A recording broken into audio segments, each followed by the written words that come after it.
উপরে হামলাকারী এবং ইমদাদুল হককে হত্যাকারী যে ব্যক্তি হন না কেন, যত বড় শক্তিধর ব্যক্তি হন, তাদেরকে অবিলম্বে গ্রেফতার করতে হবে, আইনের আওতায় আনতে হবে, তাদের বিচার করে তাদের উপযুক্ত শাস্তির ব্যবস্থা করতে হবে।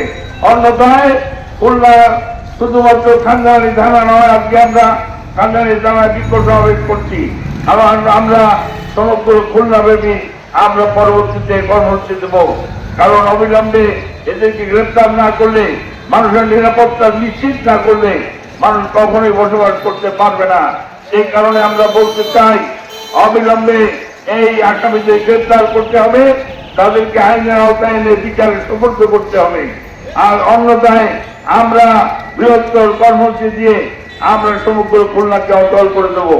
সন্ত্রাসীদের ছোড়া বোমা ও গুলিতে মাদ্রাসার শিক্ষক মোহাম্মদ ইমদাদুল হক নিহত, ৩ বিএনপি নেতাকর্মী গুরুতর আহত হওয়ার প্রতিবাদ ও হত্যাকারী সন্ত্রাসীদের দ্রুত গ্রেফতারের দাবিতে সোমবার দুপুরে বিএনপি বিক্ষোভ মিছিল ও সমাবেশে প্রধান অতিথি হিসেবে মহানগর বিএনপির সভাপতি অ্যাডভোকেট শফিকুর রহমান মনা এই হুঁশিয়ারি জানান।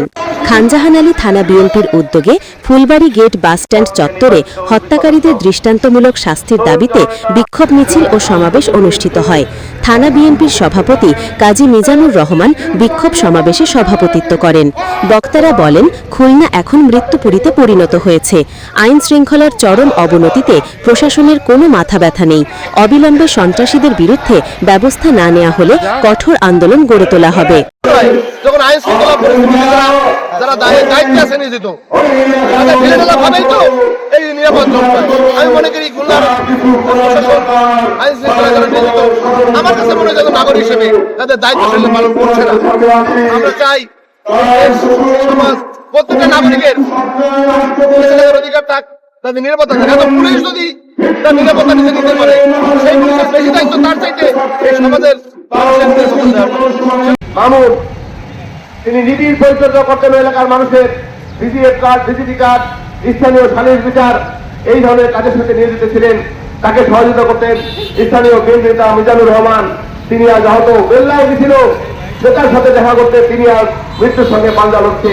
মামুন মৃত্যুর সঙ্গে পাঞ্জা লড়ছেন। খুলনা মেডিকেলে সুচিকিৎসা হবে কিনা এই আশঙ্কায় আমরা তাকে রাত ৩টার সময় আমরা গাজী মেডিকেলে আইসিইউতে ভর্তি করে এসেছি মামুনকে। তিনি মৃত্যুর সঙ্গে বাংলার 4 দুটো বাচ্চা অজরে কাঁদছিল, স্ত্রী কাঁদছিল, আত্মীয় স্বজন কাঁদছিল। এই দৃশ্য দেখার মতো নয়। আমরা প্রশাসন এবং সমাজের কাছে আমরা দাবি করতে চাই, আর যেন কোনো মানুষ, সে নেতা হোক, হিন্দু হোক, মুসলমান হোক, আর যেন কোনো মানুষ এই অঞ্চলে আহত নিহত না হয়। এই সমস্ত সন্ত্রাসীদের ধরে যে আইন আছে, প্রচলিত আইনের আওতায় এনে দৃষ্টান্ত বিচারের দাবিতে আজকে আমাদের মিছিল।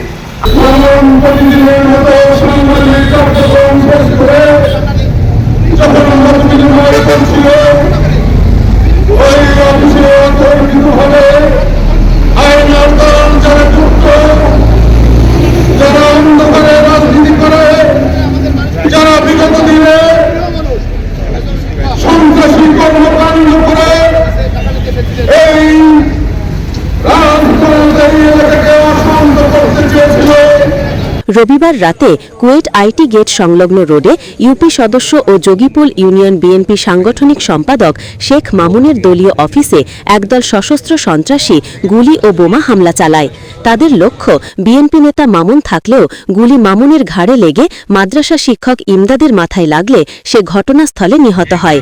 এ সময় মামুন সহ বিএনপি নেতা বিল্লাল খান ও শেখ মিজানুর রহমান গুরুতর আহত হয়ে হাসপাতালে ভর্তি রয়েছে। এ ঘটনায় এলাকায় আতঙ্ক বিরাজ করছে। থানায় এখনো কোনো মামলা দায়ের করা হয়নি বলে পুলিশ জানিয়েছে। তবে পুলিশ দাবি করেছে, গতকাল রাত থেকে সন্ত্রাসীদের গ্রেফতারে অভিযান শুরু করেছে। এখনো কাউকে গ্রেফতার করা সম্ভব হয়নি। ডেস্ক রিপোর্ট, বাংলার গেজেট।